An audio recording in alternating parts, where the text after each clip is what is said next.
Hi, welcome back to Rev Solutions. Today we're going to be doing an in-depth review on the Kawasaki Vulcan S 650 Performance Edition. This one is a 2021 model. Let's get into that review.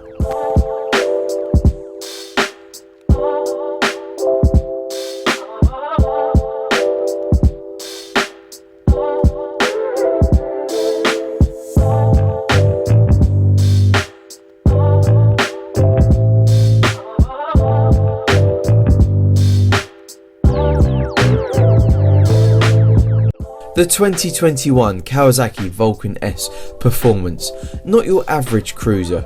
Standing apart with its parallel twin engine, unique frame and suspension layout, and designed for the independent-minded riders, the Kawasaki Vulcan S does not require the rider to conform to some herd mentality, outdated fashion or lifestyle.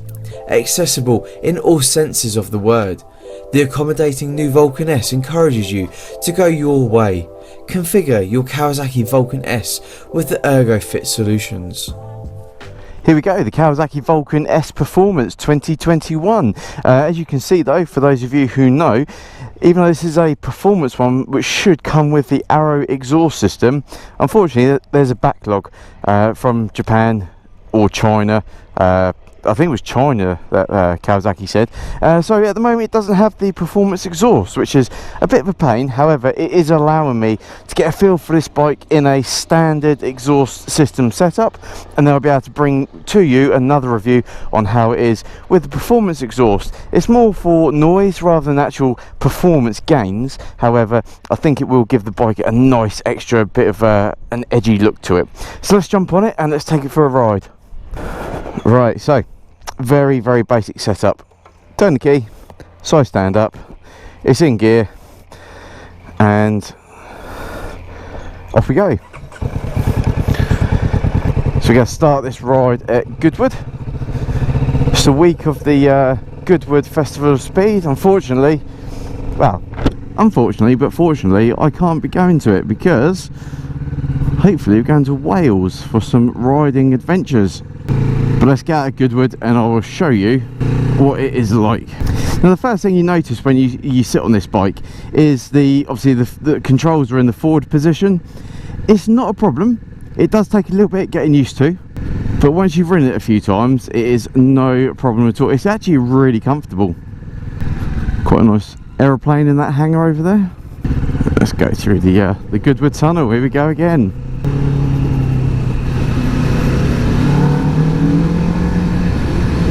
Now the Kawasaki Vulcan does have quite a nice tune to it.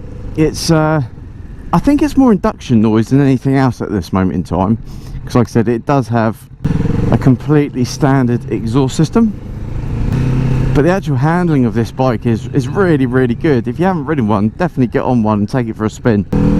Now I've got to be a little bit reserved with this bike still, as it's brand new. It's only done 458 miles.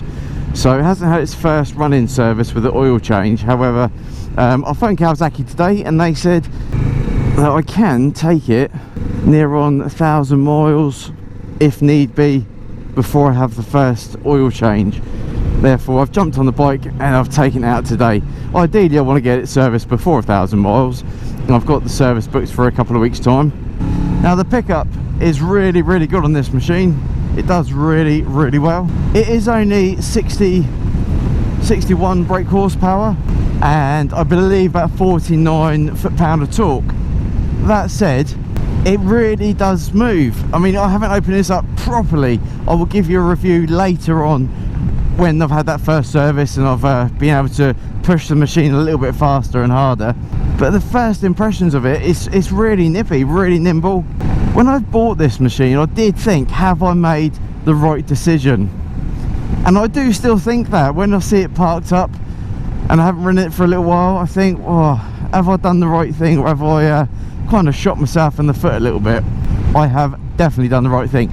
Every time I get on this bike, it puts a smile on my face. I really enjoy it. It's just a simple motorcycle. There's no fancy gadgets, there's no heavy electronic that you're going to sit at for an hour or two and try and get your head around it.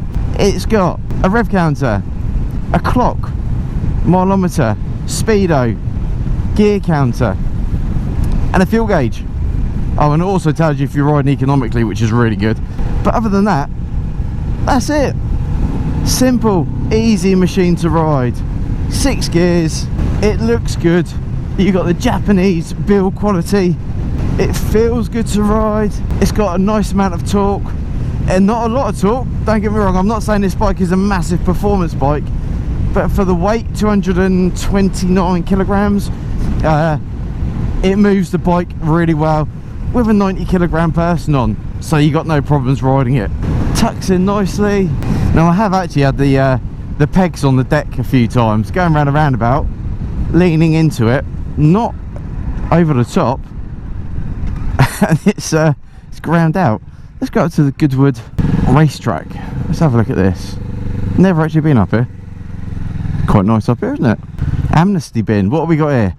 Zero tolerance policy to the use of drugs. Please use bins provided to deposit any illegal substances before entering the venue.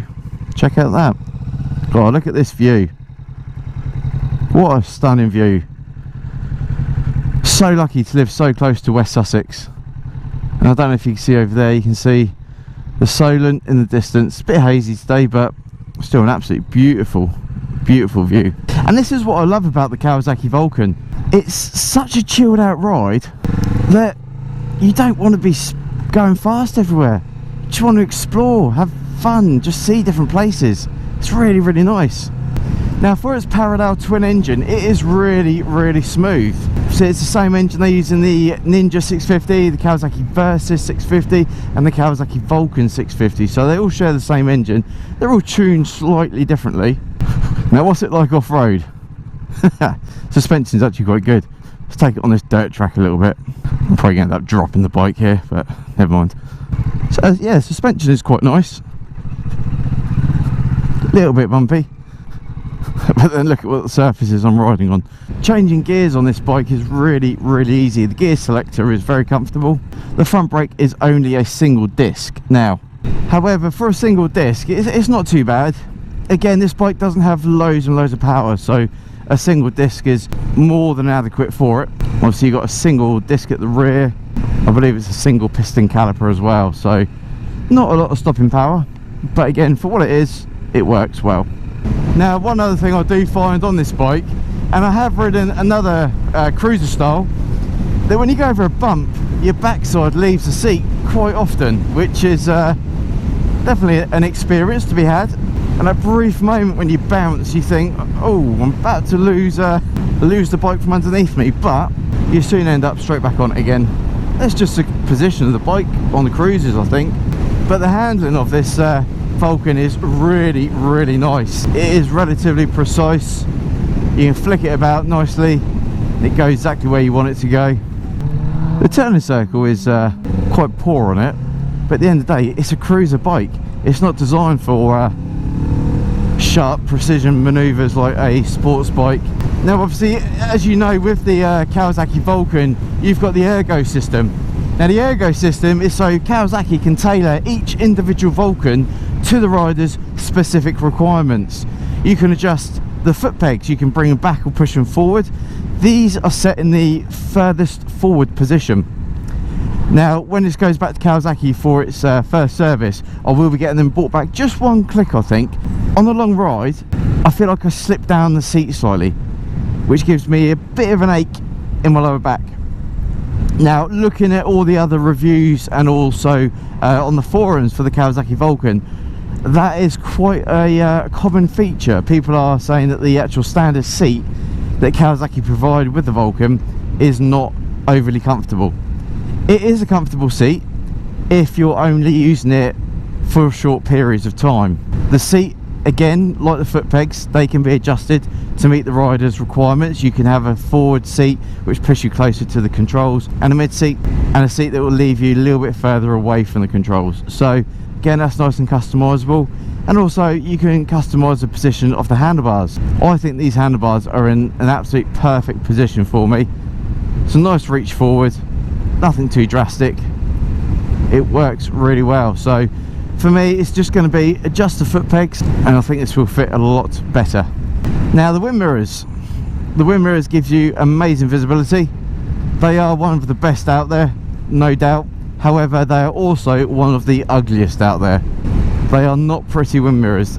Kawasaki really should have designed something a bit sleeker and a bit better looking. These are just disgusting, but they do the job very, very well.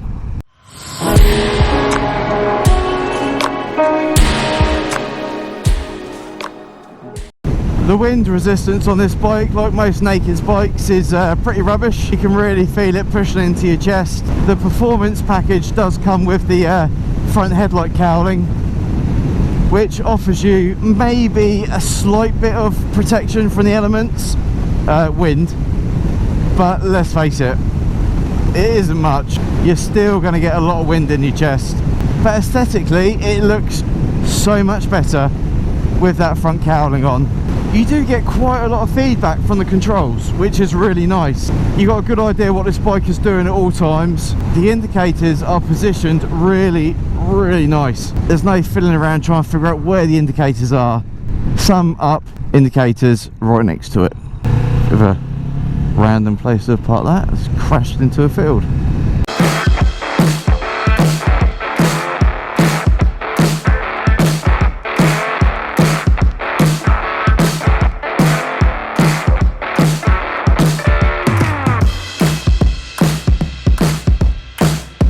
Now the suspension on the Vulcan is pretty good. I have adjusted it to make it a little bit softer from factory. However, that tiny adjustment that I made has made the world of difference. This bike is now really nice on a long ride, but like I said, it's just the actual seat comfort. The suspension is good. When you go into the night, or if you go a bit darker, the display lights up a nice pale blue, which again helps you see really well, so I've got no issues looking down at the instrument panel. And the Vulcan is just a chilled out ride. I absolutely love it. Get on this bike, arms out, legs out, and just cruise. Now the bike can do speed, but it also just inspires you just to take a chilled out ride. Just enjoy it. Wow, that was a big bug. Just hit my helmet. No, camera's alright. Thought it might have splattered right across the lens. Never mind. Now obviously the height of the bike is, I believe, 705mm, so it is a very, very low ride height. So when you are sat in traffic, you are, I won't say you're struggling to see over cars, but you don't have great visibility down the road. Now for those of you who have seen my video on the Honda CB500X, you'll know that I absolutely love this section of road. It is brilliant, nice foresty, and on a cruising bike it is perfect. I just wish this road was a lot longer to get some real nice cruising rides up here. Got nice sweeping corners, and this bike absolutely flows with it. You got this nice little chicaning S-bend around here, and the bike just takes it in its stride. Beautiful. Look at this. This is what roads are made of.